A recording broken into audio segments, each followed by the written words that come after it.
Պարոն Պողոսյան, ինչպես տեսանք, քիչ առաջ այստեղ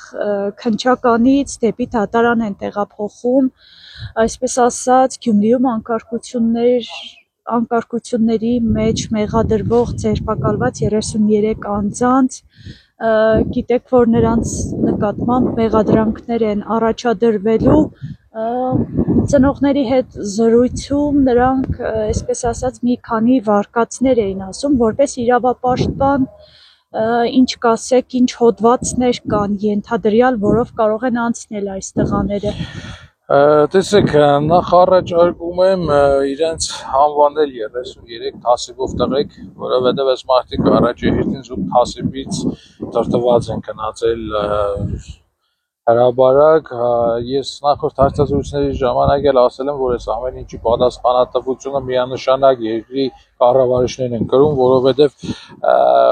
շատ պարզ, շատ հստակ, նույնիսկ ինչ-որ բարդ գիտելիքներ պետք չէր, որովհետեւ հասկանանք, պատկերացնենք, որ այս ամեն ինչը իրենք ուղղակի հրահրեցին, սադրեցին եւ արդյունքում այսօր այդ 33 թասիբով տղաները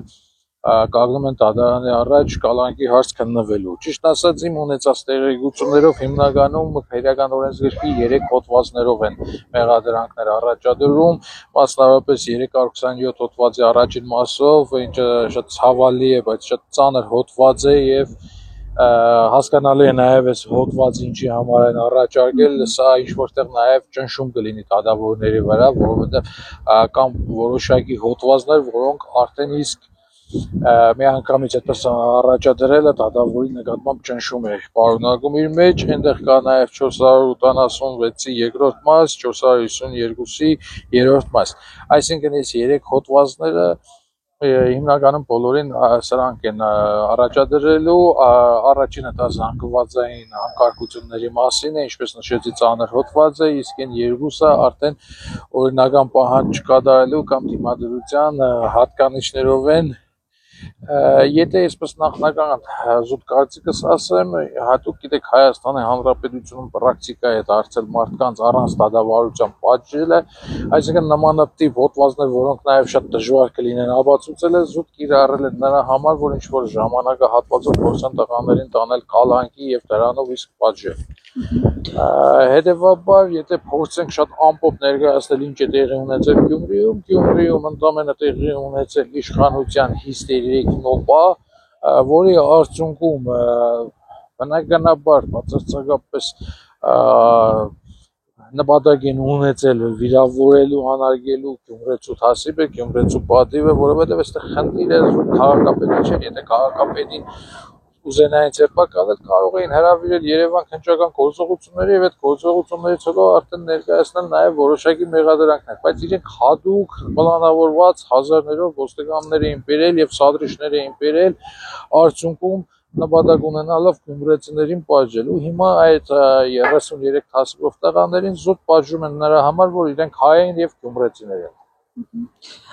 Պարոն Պողոսյան, չեք կարծում, որ իշխանությունը այս դեպքում երկակի ստանդարտներ է կիրառում, որովհետև 2018-ին մենք տեսել ենք ինչպիսի անկարգություններ, ինչպիսի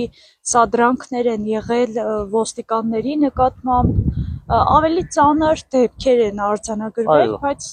նման ձև բերման ենթարկել այդ օրը ես հիշում եմ, որ այնպիսի դաժանությամբ բիրտուշ կիրառելով էին բերման ենթարկվում, որ շատերի կոշիկները մնացել էին գետնին, այդպես կիսահագնված բիրտուշ կիրառելով տեղափոխում էին բաժիններ ոստիկանության։ Սա արդյոք խոսում է իշխանության վախերի մասին։ Տեսեք 2018-ին կային իշխանություններ, 2025-ին կան կառավարիչներ, տարբերությունը կայանում է առաջնահերթ նստարանում, սրանք իշխանություններ չեն, սրանք կառավարիչներ են, իսկ այդ բիրտ ուժը, եթե մենք փորձենք իսկապես համեմատել այսօր տեղի ունեցող բողոքի ակցիաների եւ 18-ին իրենց կողմից կատարված հանցագործությունները, որովհետեւ իրենք այն ժամանակ իրական հանցագործություններ իրականացրեցին, այդ թվում պետական ստրատեգիական նշանակություն ունեցող օբյեկտ գրավելը, հասկանում եք, չէ՞, այո, ինչ է սպասում դրա համար, Այսօրվան շատ ավելի անմեղ բողոքի ակցիաներ են, բայց ինչպես նշեցի, այն ժամանակ կային իշխանություններ, որոնք ունեին հայրենիք եւ իրենք ոչ մի դեպքում որևէ աթոռի համար ցանկություն չունեին այդ հայրենիքը զոհաբերել, իսկ այսօր սրանք ոչինչ չունեն բացարձակ, ոչինչ չունեն բացի իրենց այդ հասանելիք թուրքական լապից եւ այդ լապի համար իրենք բնականաբար ամեն տեսակի բռնաճնշումների եւ ամեն տեսակի անհեթեթ բռնությունների գնալու են։ Ընդամենը դա է։ Պարոն Պողոսյան, իսկ արդյոք կարող ենք ասել, որ իշխանությունների այս բիրտ գործողությունները, բռնի գործողությունները 2026-ին ավելի այսպես վատացնելու են իրենց իրավիճակը։ Տեսեք, եթե ուղղակի դինամիկորեն մենք նայում ենք 2018-ից հետո ինչ կան է ավելի այսպես այդ կադաղության համախտանիշը իրենց մոտ ծանրացել, հետևաբար միանշանակ մենք կարող ենք արձանագրել, որ յուրաքանչյուր օրը էլ ավելի դաժան է լինելու։ Այս մարդկանց ուսերին հազարավոր երիտասարդների այրուն է, հասկանում եք, ու դա իրենց չի խանգարում ապրել։ Այս մարդկանց ուսերին 12,000 քառակուսի կիլոմետր հայրենիքի կորուստ է եւ դա բացարձակապես իրենց չի պարտութավորում։ Այսինքն ինչ սպասել սրանից։ Ես նկատի ունեի ժողովրդի տված պատասխանը իրենց։ Բնականաբար հանգացած ազդեցություն ինքը իր հետևից բերում է հակազդեցության եւ հետեւաբար թեկուզ այսօրվա այս լուրջ բողոքը, որ այս տարածքում թեկուզ Գյումրու քննչական կոմիտեի Շիրակի մարզային շենքի մոտ այսպես մենք հավաքված ենք, տեսեք, այստեղ շատ լուրջ դժգոհություն կա, իսկ այդ դժգոհությունը ինքը օրերից մի օր պայթելու է, եւ սա ամենուր է Հայաստանի Հանրապետության տարածքում ամենուր այդ լուրջ դժգոհությունը շատանում է եւ